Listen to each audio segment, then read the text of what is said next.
அனைவருக்கும் வணக்கம். இன்னைக்கு ஹிந்து நியூஸ் பேப்பர்ல என்ன இம்பார்ட்டன்ட் நியூஸஸ் இருக்கு அப்படின்னு சொல்லி பார்ப்போம். ஸோ முதல்ல வந்து பார்த்தீங்கன்னா, நமக்கு தமிழ்நாடு அரசாங்கத்தினுடைய பள்ளிக் கல்வித்துறை வந்து ஒரு திட்டத்த வந்து கொண்டு வந்திருக்காங்க. என்ன திட்டம் அப்படின்னு சொல்லி பார்த்தீங்கன்னா, டிஎன் ஸ்பார்க் அப்படிங்கிற திட்டம்.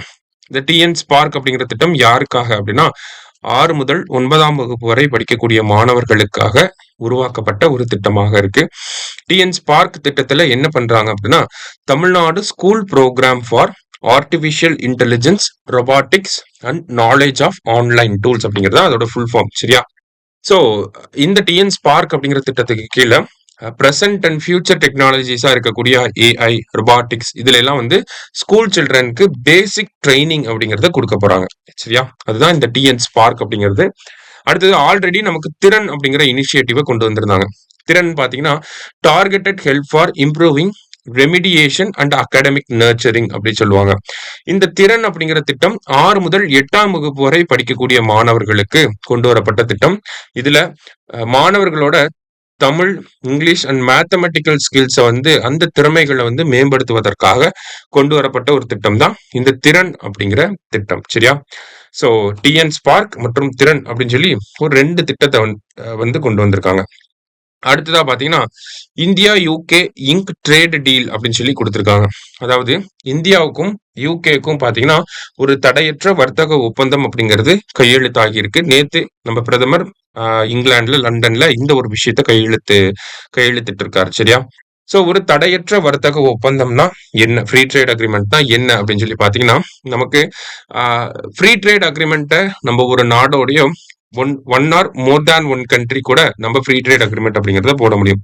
ஒரு ஃப்ரீ ட்ரேட் அக்ரிமெண்ட் அப்படிங்கறத போட்டோம்னா அதனால என்ன அட்வான்டேஜஸ் இருக்கு? ஃப்ரீ ட்ரேட் அக்ரிமெண்ட்னா என்ன அப்படின்னா, இப்ப நம்ம பிரிட்டனோட ஃப்ரீ ட்ரேட் அக்ரிமெண்ட் போடுறதுனால இந்தியாவில இருந்து பிரிட்டனுக்கு போகக்கூடிய பொருட்களுக்கு வரி சலுகைகள் அப்படிங்கிறது கிடைக்கும். பிரிட்டன்ல இருந்து இந்தியாவுக்கு வரக்கூடிய பொருட்களுக்கு வரி சலுகைகள் அப்படிங்கிறது கிடைக்கும். இந்தியா பிரிட்டன்ல அதிக முதலீடுகளை பண்ண முடியும். பிரிட்டன் இந்தியாவுல அதிக முதலீடுகளை பண்ண முடியும்.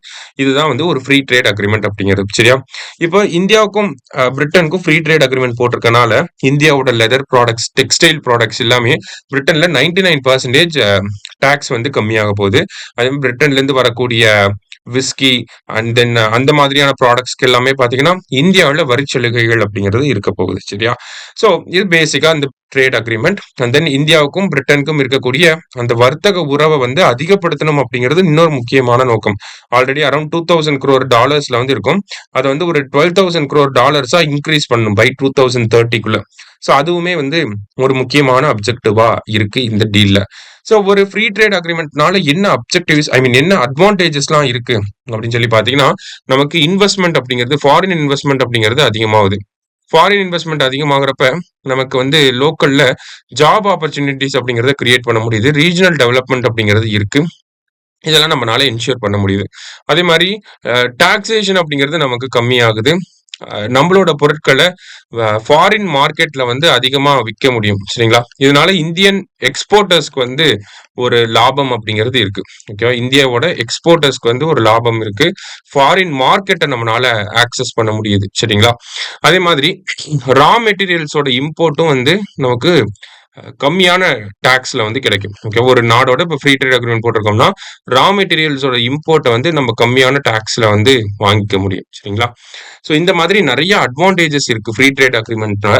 அதனாலதான் நம்ம நிறைய நாடுகளோட ஃப்ரீ ட்ரேட் அக்ரிமெண்ட் அப்படிங்கறத போட்டிருக்கோம். ரீசெண்டா இஎஃப்டிஏ அப்படிங்கிற அமைப்போட போட்டிருந்தோம்.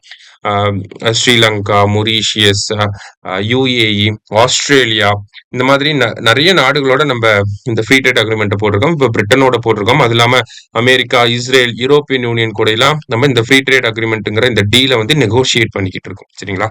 அடுத்ததா பாத்தீங்கன்னா, அஜய் சேத் அப்பாயிண்டட் அஸ் ஐஆர்டிஏஐ சேர்மன் அப்படின்னு சொல்லி கொடுத்திருக்காங்க.